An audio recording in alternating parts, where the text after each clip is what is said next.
In the late 1960s, the United States government sent a team of scientists to live in an underwater laboratory at the bottom of the ocean. Considered one of the most dangerous experiments of its time, the project known as the Tektite Program lasted for 60 days. As one scientist who took part later said, it was all designed to recreate a working environment that you could not escape from. Welcome to Uncrating History, the show that tells the stories behind old footage lost in the crates of the National Archives.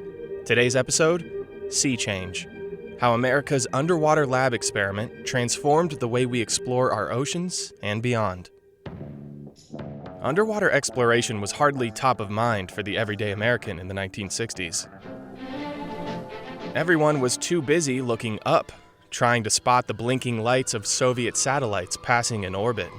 Russia has moved ahead of the U.S. once more in the race for the moon. Enter 1969. By the year's end, the United States would put a man on the moon. But at the start of the year, in early January, deep underwater off the coast of the Virgin Island of St. John, a group of highly skilled Navy divers was hard at work on a different kind of exploratory project. Decked out in scuba gear, the 12-man team was installing a modern laboratory on the floor of the ocean. The lab's habitat had already been built above ground by engineers from General Electric. 2 metal cylinders, each 18 feet high and 12.5 feet in diameter, were connected by a horizontal tube attached to a rectangular base and set on top of a pontoon barge out in the water.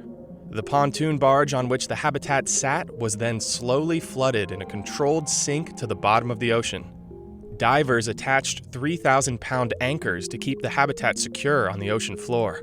They extended tubes down from the surface to the habitat to provide air, water, electricity, and sewage outflow. This would be the life source for the 4 Department of the Interior scientists who, just days later, were sent down to spend the next 2 months living underwater.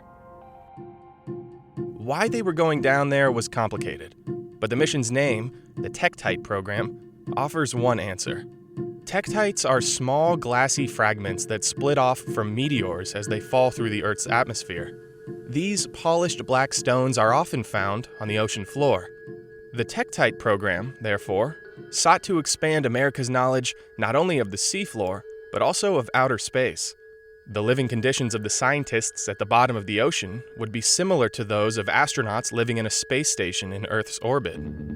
Their mission began by donning scuba gear and swimming 50 feet to the bottom of the ocean, where the habitat waited.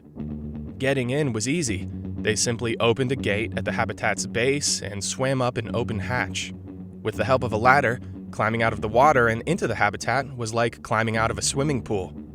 The inside of the habitat was about 80 degrees Fahrenheit. The air pressurized to 2.5 times the regular atmosphere above the ocean, which allowed them to keep the hatch always open. There wasn't much to do inside. The habitat consisted of the entrance at the hatch in the first cylinder. A second floor on the first cylinder gave access to the small tunnel, through which they had to crawl to reach the second cylinder's second floor control room.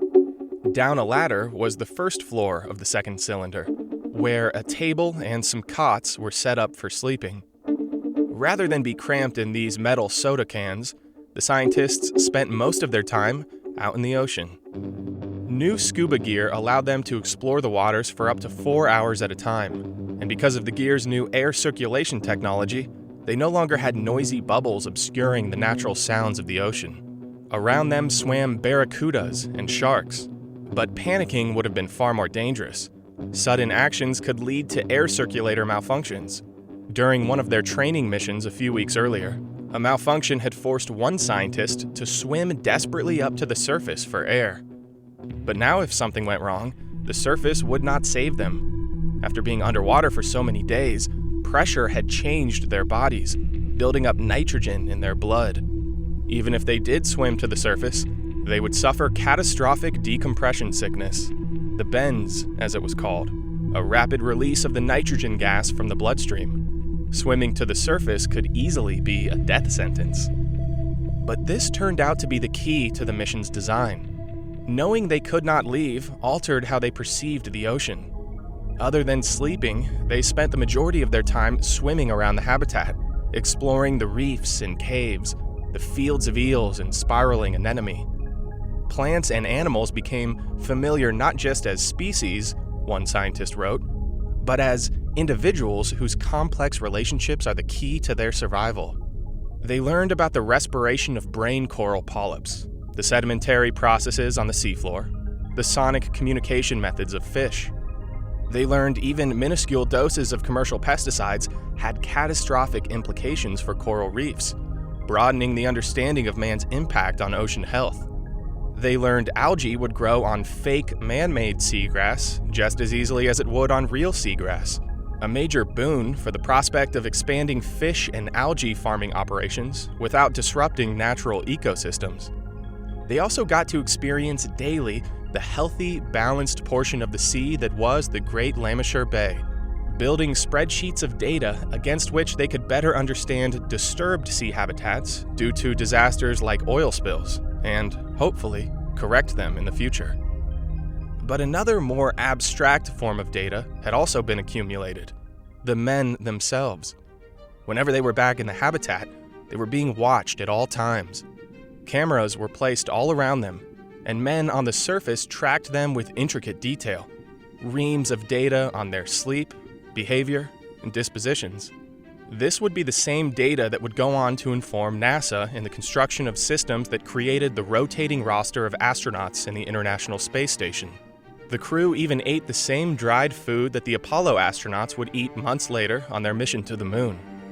The Tektite Program, therefore, became a test run of sorts for later space missions. Just as future astronauts would spend months at a time in space, these aquanauts, as they became known, were floating in their own cosmos. Galaxies of underwater creatures and species, colorful spirals in the dark depths.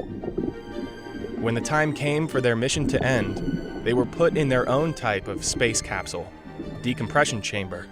They spent 21 hours gradually returning to the pressure of the above ground as their bodies relearned how to be land creatures again. The Tektite Program was a science fiction fantasy come to life. It provided vital clues for oceanic research, as well as providing a window for future space travel. And later repeat missions only added to the gradual understanding of space beyond our own.